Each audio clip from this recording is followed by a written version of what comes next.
Everyone, সবাই কেমন আছো? আশা করছি সবাই খুব ভালো আছো। তো আজকে না ঘুমটা একটু তাড়াতাড়ি আমার ভেঙে গেছে সকালবেলা, তাই দেখতে পাচ্ছ চান টান করে একদম রেডি হয়ে গেছি।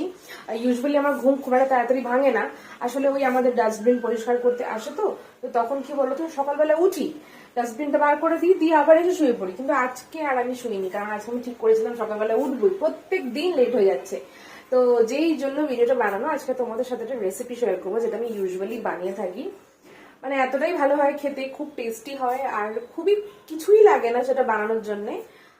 তো আই হোপ তোমাদের জন্য এটা খুব খুব হেল্পফুল হবে, কারণ তোমরা যারা অফিস যাও বা ধরো খুব তাড়াতাড়ি কিছুটা বানাতে চাইছো, খুব ভালো লাগবে খেতে।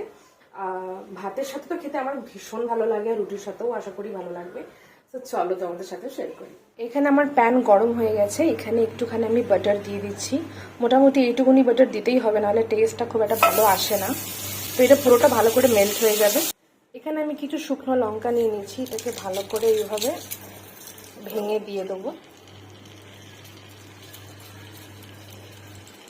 ভালো করে এটাকে মিক্স করে নেবো।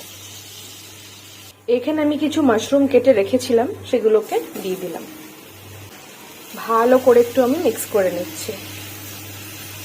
একটু নুন দিয়ে দিলাম, তারপরে আবার এটাকে ভালো করে মিক্স করে নিলাম। একটু ঢাকা দিয়ে দিলাম। একটু তেল নিয়েছি, এর মধ্যে রসুন দিয়ে দেবো। রসুনটা যখন একটু লাল লাল করে ভাজা হয়ে যাবে, দেন পুরোটাকে মিক্স করে দেবো। লাস্টে এখানে আমি একটু ধনেপাতা ছিটিয়ে দিচ্ছি। তো আমার এখানেটা একদম কমপ্লিট, খেতে দারুণ হয়, তোমরা একবার ঘরে বানিয়ে ট্রাই করতে পারো।